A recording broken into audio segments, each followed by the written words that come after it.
Conservation biology, the art and science of making sure that other animals, non-human animals and plants and microbes don't go extinct. However, given that 99% or more of the organisms that ever existed on this planet have gone extinct, why should we be worried about extinction to begin? Now, the reason we should be worried about that is because we humans seem to be having a rather disproportionate to our numbers effect on nature. So just to give you guys an estimation, although extinctions have always happened throughout the history of life on this planet, the contemporary rates of extinction are far higher, 2 to 3 orders of magnitude higher than what has been in the geological past. And if you look at the trends, if you look at the various models, it looks like this rate of extinction is only going to get worse over time. So if this be the case, then why should humans bother about it? Now, turns out the reason for you should be bothered about it is something that there are multiple reasons, and which reason you subscribe to actually ends up choosing what is the strategy that you are going to take for conservation. In different cultures, different, for example, in the Indian culture, there has been, you know, animals have been revered, not all of them, but many of them, as something related to godly forms. So either as you know uh, modes of transportation for gods and goddesses, or in some cases, for example, in the Ganesha in the Hindu mythology, directly as a god itself. Similarly, if you look at other traditions like the Chinese, Taoism in the Chinese tradition, again they have talked about a nice relationship with nature. However, if you look at the Western world, some of the earliest thoughts about relationship with nature, can be traced back to this man, John Muir, who gave what is known as the romantic transcendental preservation ethic. So he basically assumed that nature is a very important part of our existence, and a communion with nature, as he calls it, brings people closer to God. And therefore, being a God-fearing person, he assumed that it's morally superior to preserve wilderness, forests, etc., than to destroy them. So his point was a very moralistic point, but it was very effective because he ended up petitioning the U.S. Congress, and thereby was instrumental in getting what is known as the National Parks Bill of 1899 in the U.S., which led to the establishment of the famous Yosemite and the Sequoia National Parks, which are among the first national parks anywhere in the world. So contrast this with another ethics. There are several people, but the most important of them is this guy called Gifford Pinchot. So this man was the first chief of the U.S. Forest Service, and he has an India connection in the sense he was a protege of this man called Dietrich Brandis, who happened to be the first Inspector General of Forests in India. So these guys took a very hard-nosed economics-based approach, and they simply defined conservation as the art of producing from the forest whatever it can yield for the service of. So basically, the forests were to be treated as resources, and therefore the only concern was a judicious use of the natural resources so that future generations of humans, not other animals, future generations of humans are able to fulfill their own needs. So this is what is leads to the concept of sustainability, that use your resources in such a way so that you can use it for a longer time. And this kind of ties with our concept of Bahujan Hitai, Bahujan Sukhai as well. And there is, I mean, these are two, Muir's position and Pinchot's position. These are two ends of the spectrum. It's very difficult to reconcile the two. And there is a more central position which is due to this man called Aldo Leopold. You might have heard about him. He's the author of the famous Sand County Almanac. So he takes a position that a thing is right when it tends to preserve the integrity, stability, and beauty of the biotic community. So, in some sense, he axiomatically takes that one should preserve the integrity, stability, and beauty. At the same time, we have to appreciate that land ethic changes the role of Homo sapiens from conqueror of the land community to plain member and citizen of it. Okay, so John Muir says that you know you humans have to completely get out of the picture. Okay, you have to preserve the wilderness in exactly the way it is. Whereas what Aldo Leopold says is that look, we humans are also citizens of this planet. We like it or not, we play a big role in terms of shaping this community. Therefore, our needs should also be taken into account, but in a way that it implies respect for the other species, for the other communities. So, in other words, let's not harm ourselves and let's also not harm the other species. Take actions which are somewhere in the middle. Now, turns out that which way what is the way you are subscribing to your conservation ethics, that ends up changing how you will go about doing the conservation. So, for example, if you take the first one, then we have a moral duty to preserve nature, and therefore nature needs to be preserved exactly the way it is. Therefore, what you simply do is you take vast tracts of forest, fence them up, and make sure that nobody goes in and out. Okay, so just preserve the whole thing as it is. The research conservation ethic is actually simply much easier. It simply says manage it economically. So, whichever way you get the most money, just do that. On the other hand, if you take Leopold's ethics, so what it is saying is that we have the right to use and manage nature, but at the same time we have a responsibility to make sure that the intrinsic value of the species and the ecosystems, those are not compromised.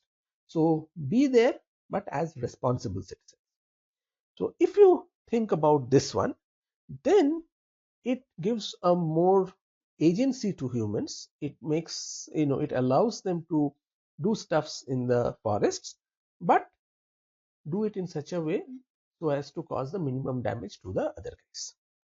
So different places have taken different ways of doing things, and that is what explains the differences in terms of the approaches taken by different managers or different countries towards their forest land. So we will be primarily concentrating on this one, the conservation part of it, because as the pressure of human beings increases on the land, increasing development, increasing population size, etc., etc., this obviously is going to become a luxury that cannot be afforded by humankind for too long. This is something that is guaranteed to lead to disaster, as we human beings have been able to demonstrate so many times. So, in some sense, this is the only solution that is left. So, a conservation biologist study the properties of small and or declining populations and their environment, and they try to suggest ways to protect them in nature. This actually, although you have the biology over here, but actually it's a very vast subject which requires inputs from all kinds of places, population ecology, community ecology, economics, public policy, anthropology, etc., etc. So it's just to show you guys what all influences decisions in conservation biology. You have basic biological sciences, you have all these law, planning, education, etc. You have applied management sciences like forestry, wildlife management, etc. A lot of social science, and of course a lot of understanding about the geography and the geology of a particular area.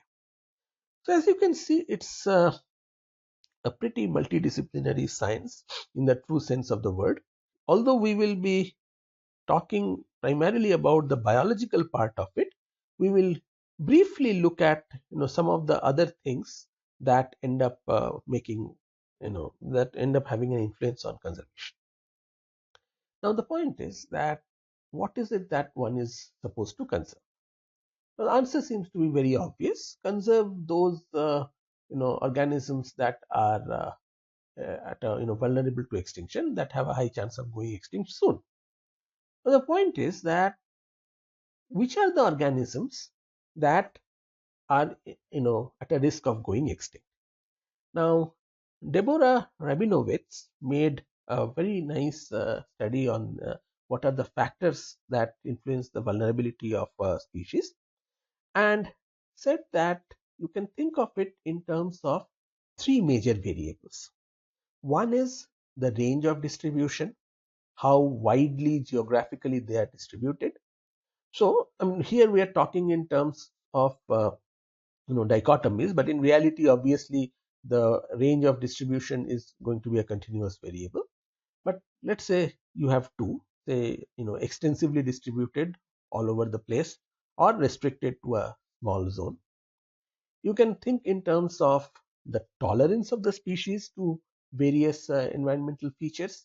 So if the species has very specific needs and therefore can exist only under specific conditions, you call them narrow tolerance species. Whereas if you have species, for example humans, which can pretty much live in any climate that you put it under, then you call that a broad tolerance species.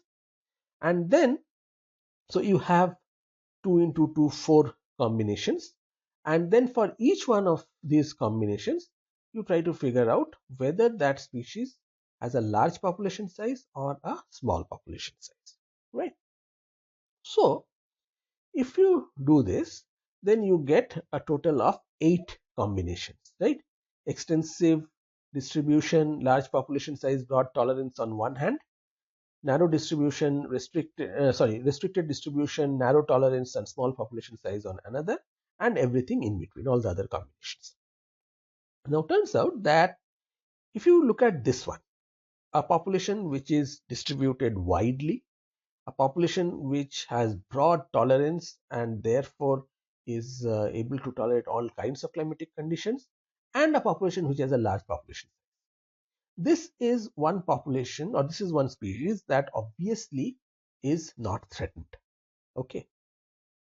Rabinowitz's main insight over here is that all the other 7 classes are or can be vulnerable to extinction.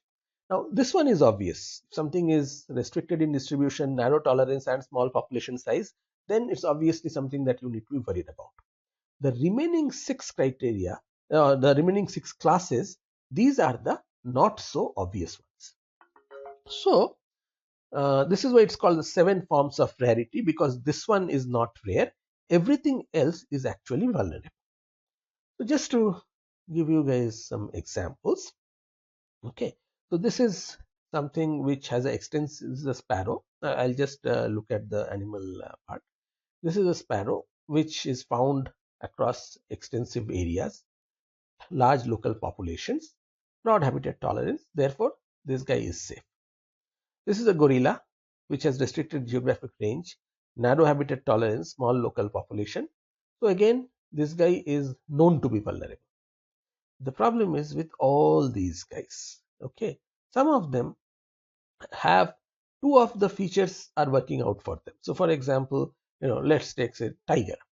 The tiger really has an extensive geographic range. You find them all the way from Siberia in the north to Indonesia and Sumatra, etc., in the south, and pretty much a large chunk of Asia. That you can find tigers. Because of that, they also have very broad habitat tolerance. You can take tigers from one place and by and large put them in other places, and they will be able to live. However, because each one of their local populations is small in size, that is why the tigers are threatened. Okay, and similarly for everyone. So what we are going to do is we are going to take two examples from here. One of them had extensive geographic range, very large local population, but narrow habitat tolerance. And I don't know if you can identify this guy. This is a passenger pigeon. And the other one that we will take is this one, tiger, which has extensive geographic range, broad habitat tolerance, but small local population. So we'll start with the passenger pigeon. I don't know if you have heard about this or not, but this was one of the most charismatic species on this planet once. You can check it out in this video.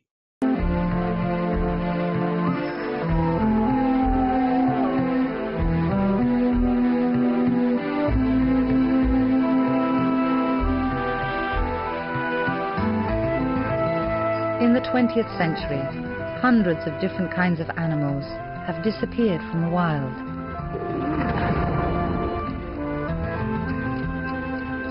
This is the story of one of them.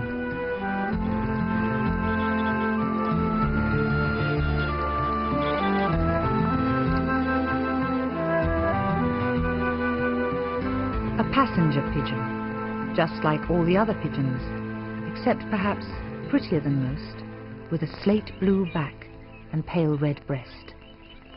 It had a different call from other pigeons. Instead of cooing, it shrieked, chattered and clucked.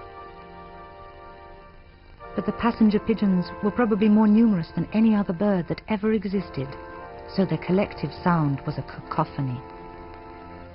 When the screaming flocks of passenger pigeons flew over the North American forests, they blocked out the sun.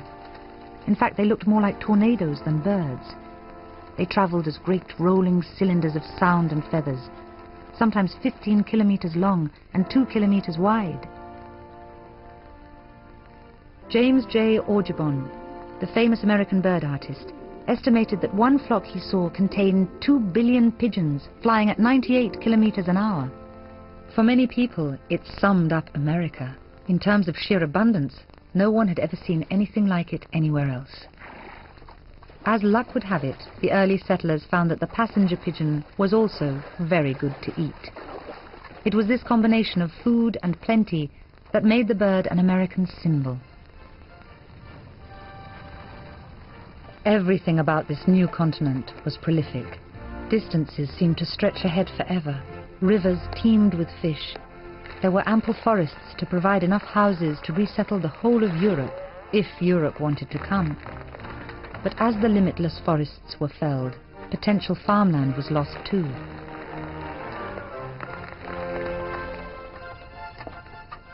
A formerly unmapped wilderness could be very speedily transformed into a hub of civilization as settlers built houses and roads. Even the vast distances could be conquered by new forms of transport.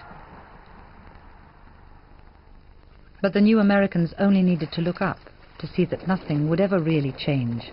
The sky-darkening passenger pigeons were still there, in flocks so thick you could knock them out of the air with poles. Or there were much more effective methods. Without even having to aim, you could shoot them in their hundreds and thousands. Millions even, as they were slaughtered and sent by rail to help feed the growing populations of the big cities of the East. By the 1860s, surprisingly enough, their numbers had begun to dwindle, though no one seemed to notice. The birds were smoked out of trees, netted or baited with whiskey-soaked grain. Day-long shooting contests were held, and one man claimed a prize for shooting 60,000 birds. After all, they're not too difficult to pluck.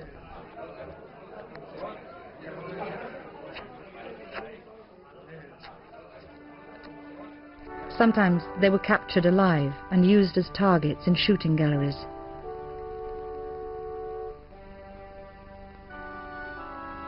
By the 1880s, the only place where passenger pigeons still abounded was in the state of Michigan. Even though well aware of the danger, one Michigan hunter still exported 3 million in a year. And then, very quickly, the passenger pigeons were gone. It's now thought that large numbers were necessary for their survival. There couldn't just be a few passenger pigeons.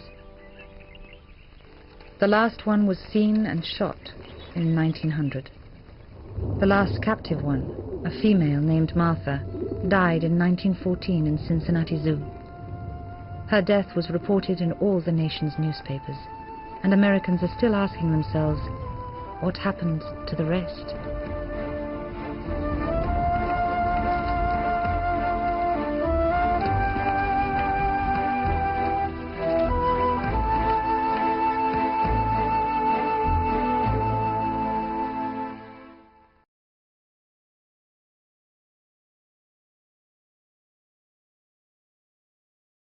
One of the most important things which determines the vulnerability of a population is the local population size.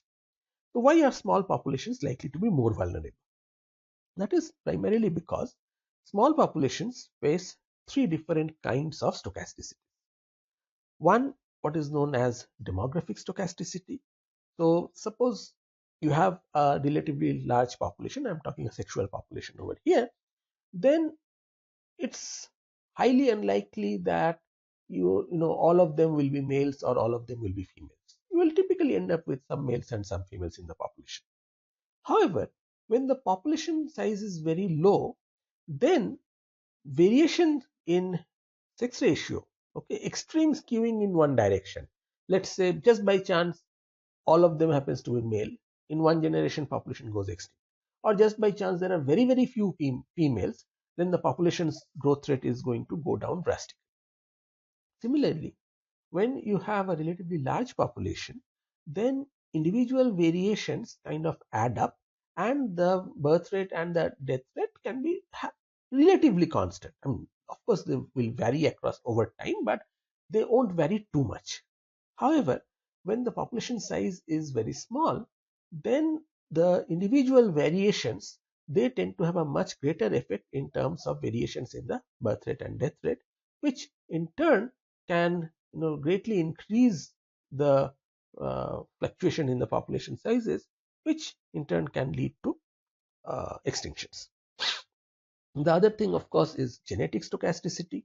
So when a population is small in size, then it suffers from what is known as inbreeding depression. So what is inbreeding depression? So when organisms end up mating with their close relatives more frequently than what is expected through random mating, then the deleterious alleles, which are very often recessive, they end up coming in combination with each other. And when that happens, then the fitness of the individuals and thereby of the population goes down drastically, or can go down drastically. That is what is known as inbreeding depression. And this is very often marked by a loss of the heterozygosity in the population. So the frequency of heterozygotes falls drastically. So this ends up reducing the ability of the individuals to combat stress.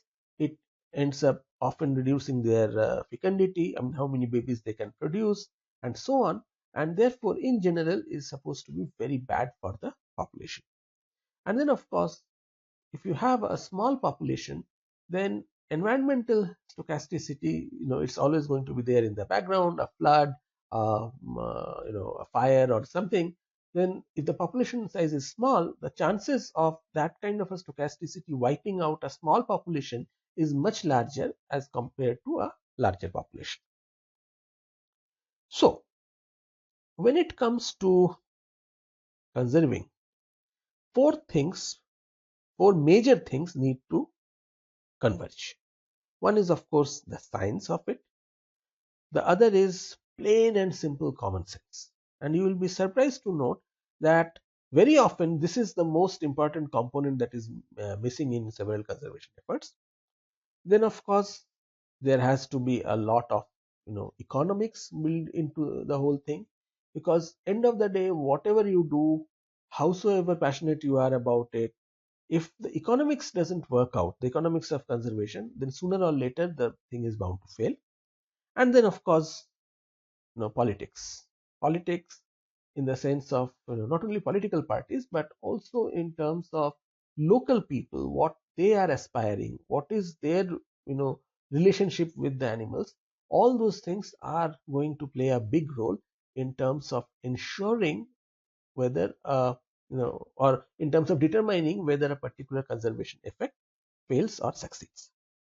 So What we'll do is, this one I'm not going to talk about it. I will give you guys a chapter. You read this on your own.